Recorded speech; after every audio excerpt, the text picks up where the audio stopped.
వినాయకునికి అత్యంత ప్రీతికరమైన రోజు సంకటహర చతుర్థి. పౌర్ణమి తరువాత 3 లేదా 4 రోజులలో సంకటహర చతుర్థి వస్తుంది. సంకటహర చతుర్థిని ప్రతి నెలలో ఆచరించవచ్చు. సంకటహర అంటే కష్టాలను తొలగించేది కాబట్టి ఈ రోజున వినాయకుడిని పూజించటం, ఆజ్యములు సమర్పించటం వలన ఎన్నో మంచి ఫలితాలు వస్తాయి. ఈ రోజు పగలంతా ఉపవాసం ఉండాలి. సంధ్యా సమయంలో ఈ పూజా కార్యక్రమాలన్నీ నిర్వహించాలి. ఆ తరువాత చంద్రుని వైపు తిరిగి ఆర్జ్యం సమర్పించాలి. అలాగే దీనికి సంబంధించినటువంటి కథను కూడా చెప్పుకొని వ్రతాన్ని పూర్తి చేయాలని పండితులు చెప్తున్నారు. మరి ఆ కథ ఏమిటో ఇప్పుడు మనం తెలుసుకుందాం. అవంతి నగరంలో భరద్వాజుడు అని చెప్పి ఒక మహర్షి ఉండేవాడు. ఆయన నిరంతరం తపస్సు చేసుకుంటూ ఉండేవాడు. నదీ తీరాన కూర్చొని తపస్సు చేస్తున్న సమయంలో ఒక అప్సరస అటుగా వస్తుంది. ఆయన తపస్సు భంగమైంది. ఆయన అప్సరసను చూసేసరికి మనసు చలించింది. ఆయన తేజస్సు రథపతనమై భూమి మీద పడింది.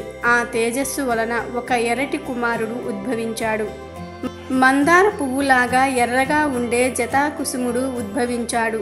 భూదేవి ఆ బిడ్డను తనకు పుట్టిన వాడిలా భావించి పెంచి పెద్దవాడిని చేసింది. 7 సంవత్సరాల వయసు వచ్చిన తరువాత భరద్వాజుడు అనగా మహర్షి దగ్గరకు పంపించింది.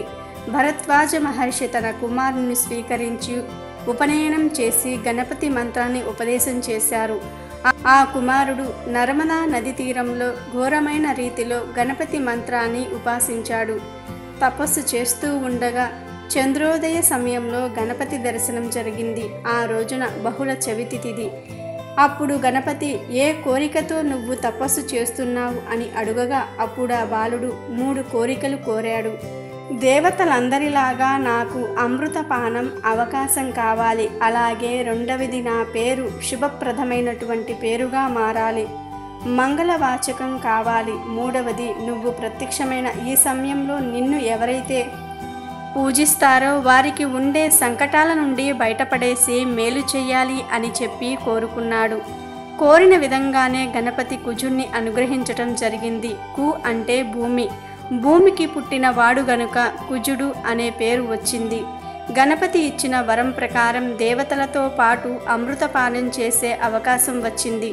అతన్ని మంగళుడు అని అన్నారు. గణపతి వరం అలానే అతని పేరుతో మంగళవారం వచ్చింది.